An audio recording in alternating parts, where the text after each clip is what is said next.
with that said, let's go on to point 4, energy. You're right, we're not some balls of energy because for something to exist in the form of a ball, it would have to be observed as such in space-time. You are assuming that energy only applies in space-time. A ball, quote unquote, of energy is finite because space-time would curve the object into ball form. However, unextended energy is infinite, eternal, and dimensionless, while at the same time taking the form of extended energy, which is finite, temporal, and dimensional. Thoughts would not be considered balls of energy, but rather sinusoidal sine and cosine waves representing basis thoughts, which come from the One, which is a collective of individual monadic minds. You brought up the New Age movement.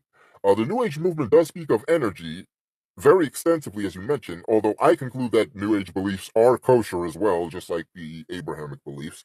But science also speaks of energy. And you must remember, and I always emphasize this when people want to bring up a creator God. The first law of thermodynamics disproves a creator God who made the world from non existence. It also disproves a soul burning in hell, since a soul is energy, and energy cannot be destroyed, just like energy cannot be created. Hence the disproof of a creator God that created the world out of nothing.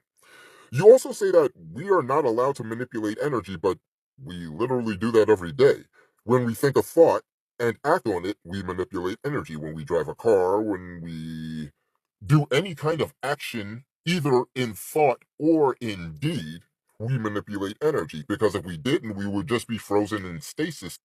According to the law of vibration in the third or fourth Hermetic principle, everything moves, nothing remains at rest. So it's impossible to even be in that state. So if we don't manipulate energy and we're frozen in stasis, we end up in an impossible state. That's what I want to bring up. Okay. As far as my soul going to hell or being with God, I think it's more like this. Our individual nous and soul either seeks truth and achieves self actualization, or the nous and soul reincarnate into another human body until it achieves self actualization. So, to answer your question regarding where is life if we're just energy, it's in the energy. Energy is not a random, purposeless, mindless, dead substance.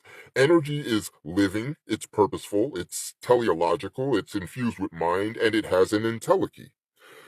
You also should understand that objects possess different levels of mind. For example, a plant doesn't possess the complexity of mind that a man does, but it's still infused with a rudimentary unconscious mind, which has a purposeful goal to become a healthy, vibrant plant. So, in contrast, we as man are infused with a much more complex mind, and we have a much more complex teleological goal of self actualization.